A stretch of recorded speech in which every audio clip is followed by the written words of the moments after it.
여러분, 성경에 믿음에 관한 구절이 500개가 약간 안 된다고 그래요. 기도에 관한 구절이 500개가 약간 넘는다고 합니다.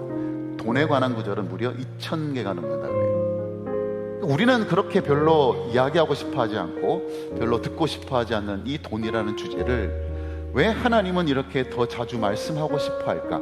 그 의도가 과연 무엇일까 하는 생각을 우리가 하게 되는데, 그것은 그만큼 우리가 이 돈이라는 이 문제를 하나님의 말씀이라는 이 조명 아래 우리가 두지 않으면 안 되기 때문에 그렇습니다.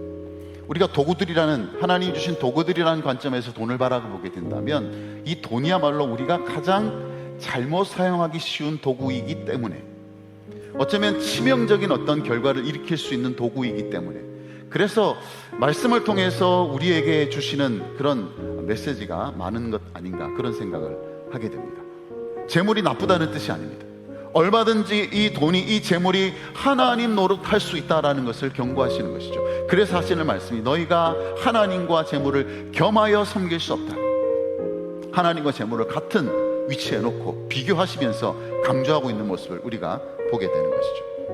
그래서 여러분, 우리가 재물을 섬기든지 하나님을 섬기든지 둘 중에 하나다라고 얘기할 때, 우리가 재물을 섬긴다는 말의 의미가 뭘까라는 것을 먼저 한번 생각해 본다면, 그것은 한마디로 표현하면 이런 것입니다. 우리가 돈의 노예가 되는 것입니다. 그래서 무슨 결정을 하든지 무슨 판단을 하든지 무엇이 결정하냐면 돈이 결정하는 거예요. 돈이 움직이는 삶을 살아가게 됩니다.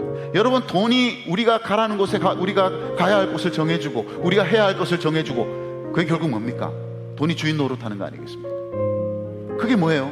돈의 노예가 되는 것 아니겠습니까? 내 모든 삶을 돈이 결정한다면 그거야말로 오늘 예수님께서 말씀하신 것처럼 재물을 섬기는 삶이 아니겠느냐는 거예요. 그래서 여러분, 돈이 하나님이 주신 도구라는 이 사실을 우리가 잘 이해하려면 청지기 의식이 우리에게 필요해요. 청지기 의식. 청지기 의식이 뭡니까? 내 것을 하나님의 것으로 바라보는 시선.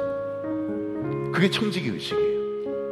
그래서 여러분, 우리가 가지고 있는 재물, 우리가 가지고 있는 돈을 하나님이 주신 도구로 사용하려면 이것이 하나님이 내게 맡겨주신 것이라는 그 의식이 우리에게 필요하다는 거예요. 여전히 이것이 하나님이 손댈 수 없는 내 것이라고 생각하면요, 이건 하나님이 사용하라고 주신 도구가 될 수 없습니다. 그런 일은 일어날 수가 없어요.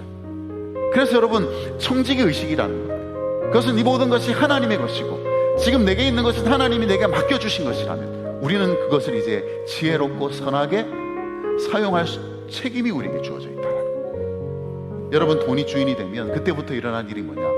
우리가 이 돈을 하나님이 주신 도구로 사용할 수가 없게 됩니다. 정말 이 돈이 하나님이 주신 도구로 사용되려면 하나님을 섬기고 하나님이 주인이 되셔야만 일어날 수 있다. 결국 재물이 섬기는 삶, 돈에 대한 부정적인 관점에서 말씀을 드렸지만 우리가 이런 돈의 권세 앞에 저항하는 삶을 살아야 됩니다.